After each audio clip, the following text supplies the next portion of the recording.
کی شہادت کا دن گزرا ہے ایک روایت کے مطابق گویا زہرا کے بچوں کی شام غریبہ ہے آج مدینہ منورہ میں. میرا ساتھ انشاءاللہ دیں گے تھوڑا سا مصائب میں جب آپ گریہ فرمائیں گے. جب وہ ایک گریہ کر رہا ہو تو اسے دیکھ کر دوسرے کا بھی جذبہ پیدا ہوتا ہے. لہذا بخل نہ کیجیے گا گریہ فاطمہ زہرا پر، اس لیے کہ اب تو دو ہی دن، آج کا دن ہے اور کل کا دن ہے مصائب کا.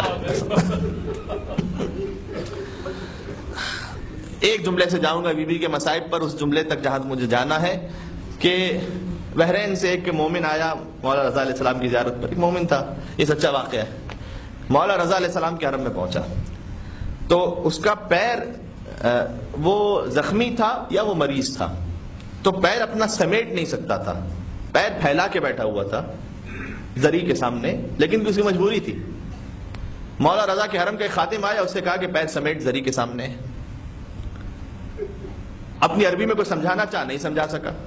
یہ فارسی میں، وہ عربی میں. بحث تکرار ہوتی رہی، اس نے پیر نہیں سمٹ. وہ خادم بھی اپنے مقام پر درست تھا، اس نے کہا زری کے سامنے. یہاں تک کہ خادم نے بہت جب تلخ کلامی ہو گئی تو اسے مار دیا. بس جیسے ہی وہ فوراً اٹھا، اس نے کہا کہ تو نے مجھے مولا رضا کی زری کے سامنے اس طرح سے مارا ہے. چلا گیا. جب چلا گیا تو خادم کہتا ہے کہ جب میں اس رات کو سویا تو میں نے مولا رضا علیہ السلام کو خواب میں دیکھا. مولا رضا تشریف لائے، کدے کل کے دن اس زائر سے تیری پھر ملاقات ہوگی، اور اب جب ملاقات ہو تو اس سے معافی مانگنا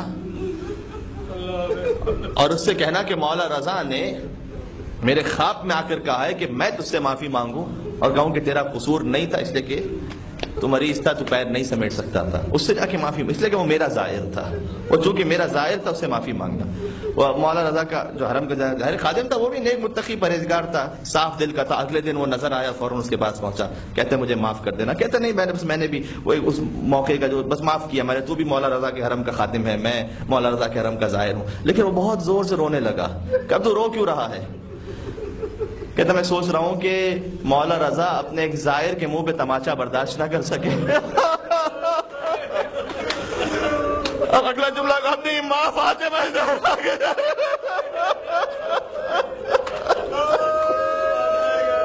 کہتا ہے مولا رضا تو نے اپنے زائر کا اتنا احترام رکھا ہے، جب تیری ماں در و دیوار کے درمیان تھی تماچا لگ رہا ہے.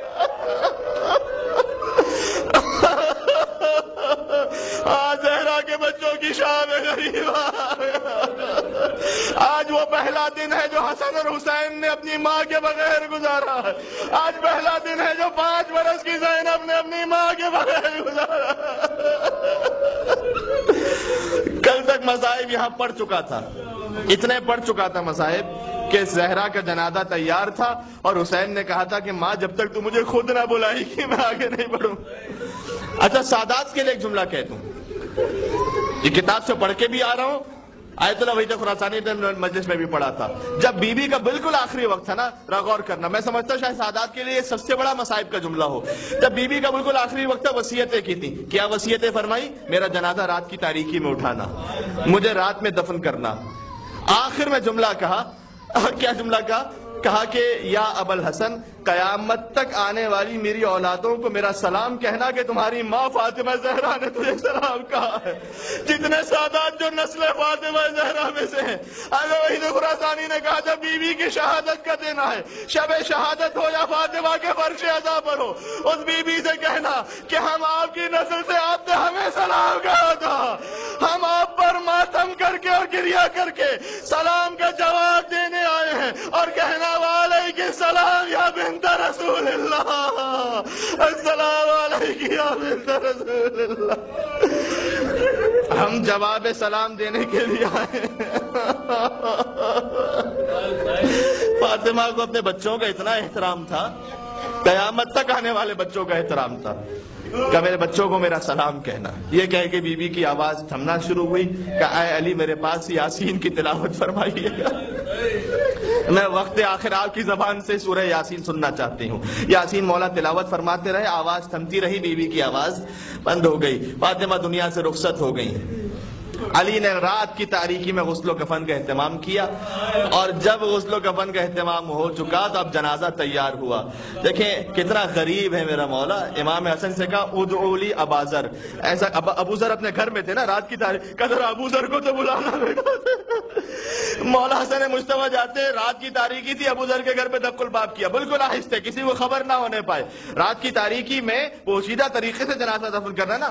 ابو ذر باہر نکلے، دیکھا مولا علی کے فرزند نواسے رسول میرے سامنے موجود ہیں۔ کہا مولا رات کی تاریکی میں میرے گھر کہا اے ابو ذر، بابا نے بلایا ہے، ماں کا جنازہ اٹھا۔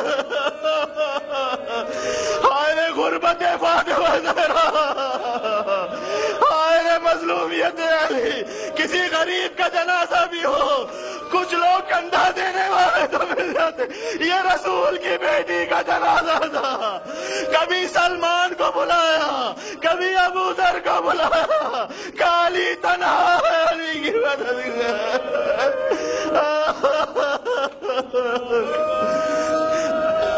آج میں سارا دن سوچتا رہا، کل شب شہادت بھی، آج روز شہادت بھی، اگر آج کسی پر کوئی مشکل وقت آئے، دیکھو آج کے دن کے لیے خالی آج علی کو نہ پکارنا، اسے کہ علی کے شانوں پر فاطمہ کا جنازہ جا رہا ہے۔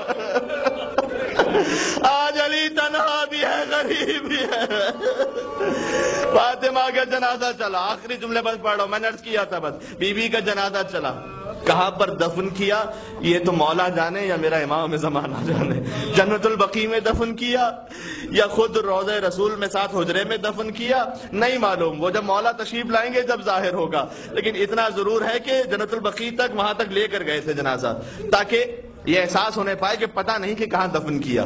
پہلے وہاں رکھا جنازے کو، اس کے بعد واپس تشریف لے آئے، اور جنازے کو جاتے ہوئے، جنت البقیع سے پہلے جاتے ہوئے روضہ رسول پر، قبر رسول پر بھی جنازہ رکھا۔ اور مولا کا ایک مرثیہ ہے، وہ مرثیہ سن لو۔ مرثیے کی شان کیا ہے؟ علی مرثیہ پڑھنے والے ہیں، جنازہ زہرا ہے جو قبر رسول پر رکھا ہوا ہے۔ فرمایا کہ لقد استرجعت الودیعہ، اے اللہ کے رسول جو آپ کی امانت تھی واپس لوٹا لے۔ لقد استرجعت الودیعہ، امانت لوٹا لے آیا ہوں، لیکن آگے جملہ کا علی شرمندہ ہے، امانت کا اصول ہے جیسی لو ویسی واپس کرو، جب لی تھی تو صحیح اور سالم تھی، واپس کر رہا ہوں، پسلیاں ٹوٹ چکے، پسلیاں ٹوٹ چکی ہے، پہلو شکستہ ہے، اے اللہ کے رسول علی کو معاف کیجیے گا۔ اس کے بعد جنازہ زہرا کو قبر کے پاس پہنچایا۔ اب جنازہ دینے والا تو ہے، دو محرم ہونے چاہیے نا، جنازہ دینے والا علی ہے، لینے والا تو کوئی موجود نہیں ہے ایسا۔ قبر زہرا سے دو ہاتھ بڑھا، دو ہاتھ باہر آئے، اے علی میری امانت مجھے واپس لوٹا دو۔ ایک جملہ، قبر زہرا پر زہرا کو دفن کر دیا گیا، اور وہاں پر مولا نے پھر ایک مرثیہ پڑھا اور کہا کہ اے زہرا فحزنی سرمدا، علی کا غم تیری شہادت پر ہمیشہ باقی رہے گا۔ فلیلی مسہدا، علی کی راتیں جاگ کر گزریں گی، علی تجھے یاد کرتا رہے گا، علی آپ کو یاد کرتا رہے گا، اس لیے کہ آپ علی کا سب سے بڑا سہارا تھی۔ اور پھر کیا دل کا مرثیہ کہا رسول اللہ کے بعد آپ کی جدائی اس بات کی دلیل ہے کہ اس دنیا میں کوئی دوست کسی دوست کے پاس باقی نہیں رہتا۔ علی تنہا ہو گیا، قبر زہرا پر دفن کر کے اٹھے، اور جیسے گھر میں تشریف لائے تو 5 برس کی زینب ہے نا، دامن تھام لیا، کہا بابا مجھے بھی تو ماں کی لحد پر لے کر چلو، حسن اور حسین تو ساتھ چلے تھے، مجھے بھی تو ماں کی لحد پر لے کر چلو۔ علی نے کہا ابھی صبح کا وقت قریب آ چکا ہے، اگر میں تجھے ماں کی لحد پر لے گیا ہو سکتا ہے کسی کی نگاہ تجھ پر پڑ جائے، ایسا کر آج کے دن گزرنے کا انتظار کر، جب اگلی رات آئے گی تیرا بابا خود تجھے تیری ماں کی لحد پر لے جائے گا۔ کسی نے کسی دن کا اتنا انتظار نہ کیا ہوگا جتنا زینب نے آج کے دن گزرنے کا انتظار کیا۔ فریاد کی اماں زینب تیرے بغیر دن گزارا، تیری ماں، میں اپنی ماں کی لحد پر آنا چاہتی ہوں۔ جب مغرب کا وقت آیا کہ بابا چلوں، کبھی باہر چہل پہل موجود ہے، کچھ اور وقت گزرنے کا انتظار کر۔ جب کچھ اور وقت گزر گیا کہ بابا چلوں، کہ شاید عشاء کا وقت چونکہ تھا، کہ شاید کوئی یہاں سے مسافر گزر جائے، ایسا کر کے آدھی رات کا انتظار کر۔ جب آدھی رات کا وقت آ گیا، علی نے زینب کا ہاتھ تھاما، آج زینب کے سر میں چادر بھی ہے، زینب کے ہاتھ بندھے ہوئے نہیں ہے، زینب کا ہاتھ اب آخری جملہ کہوں گا جس کے دل میں نام ہے فاطمہ زہرا پہ جتنا ماتم ہے وہ کرتا جائے. یہ جملہ وہ ہے کہ جو کلیجہ ہلا دے، اس لیے کہ جیسے ہی قبر زہرا نظر آئی، جو حسن سر شام چراغ جلا کر آئے تھے نا، دور سے قبر زہرا نظر آئی، فوراً بی بی نے جانا چاہا، علی نے بازو تھام لیا، کہا بیٹا حسن بیٹا حسین یہ ذرا چراغ تو بجھا دے، آدھی رات کا وقت ضرور ہے لیکن ہو سکتا ہے کوئی یہاں مدینے والا گزر جائے اور اس کی نگاہ میری زینب پر پڑ جائے. علی یہ پسند نہیں کرتا کہ چراغ کی روشنی میں کسی کی نگاہ زینب کے اس سر پر پڑے جس پر چادر موجود ہے، حجاب ہے. اے مولا، زینب جب بے مقنا چادر کوفہ کے بازار میں پہنچی، اپنے بابا کی غیرت یاد آئی، نجف کا رخ کیا، السلام علیکہ یا امیر المومنین. بابا آج روز روشن ہے، زینب بے مقنا چادر ہے، بابا میری مدد کو. زینب بے مقنا